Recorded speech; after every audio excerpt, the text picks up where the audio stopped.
Hello, Southgate Middle School students. My name is Dr. Torres, your principal. I would like to speak to you about three very important things about our school.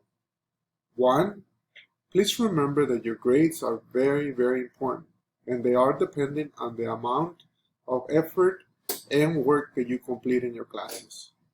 Teachers will be grading you based on what you have done for the entire semester. It is up to you to show that you have done all the necessary work to pass the class.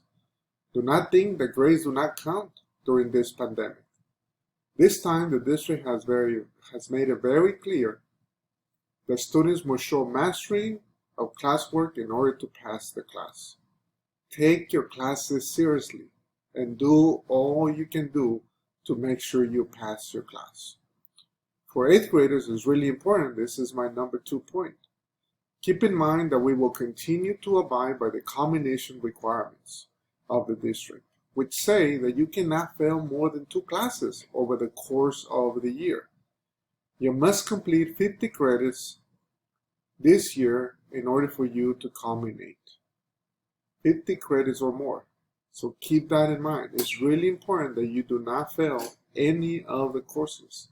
And if you are going to fail, you're only allowed to fail 2 classes for the whole year. Finally, my point number 3, remember that your participation in class is encouraged and that attendance matters. When you're not present, you cannot learn. Please be present, participate in class discussions. Attendance is really important for the success of your classes. Continue to excel in everything you do. And I hope to see you soon, someday, as we think about how we reopen our schools. See you soon, and go Vikings! Thank you.